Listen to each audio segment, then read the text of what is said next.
Minsan, ew, madungis. Pero masarap. Mwah, ikis. Sexy time na. Sexy Mega! Yan. Ang favorite na team song ng mga yes friend nating mahilig mag-sharon pagdating sa handaan. Balutin mo ako sa lilim ng... Tama ba? Baka mali pala yung kinakanta ko. Magkatono kasi siya, di ba? At saka yung...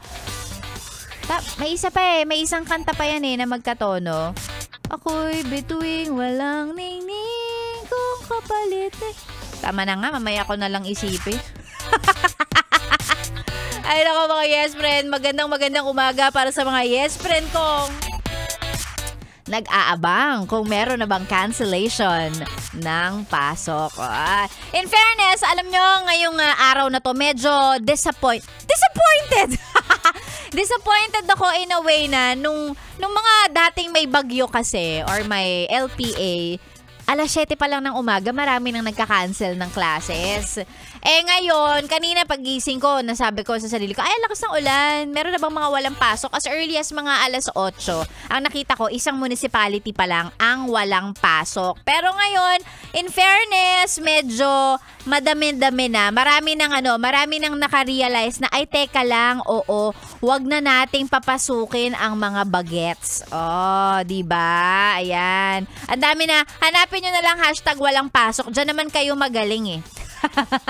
Alam ko naman din kanina nyo pa hinihintayan yung mga walang pasok advisory. Oo. Kanina kasi parang nakita ko Muntinlupa lang in all levels ang walang pasok. Pero ngayon parang marami nang dumagdag. Meron ng Laguna, meron ng, saan na ba yun? Binabasa ko yun kanina eh. Binabasa ko siya kahit hindi naman ako affected kasi una sa lahat, nasa opisina naman ako. And hindi naman din apektado kahit na alam mo na umuulan, papasok pa rin tayo as an adult, ang adulting millennial na papasok kahit bumabaha na at kahit may Godzilla dyan sa Rojas Boulevard, may pasok pa rin tayo. Pero yes, aside from Muntinlupa, meron tayong Las Piñas, all levels, and Manila, all levels, public and private yan, pare-pareho. Starting 12 noon nga lang yung Manila. Oo, nakalagay dito sa binabasa kong article kanina. So, ayan, dagdag pa natin Parañaque, Santa Rosa, Laguna, Albay, and Sorsogon, Castilla, Sorsogon. Ayan, yung mga wala ng pasok, nag-declare na sila ng walang pasok. So kung hindi po kayo nakatira dun sa mga lugar na nabanggit ko, ay wala. May pasok. Sorry.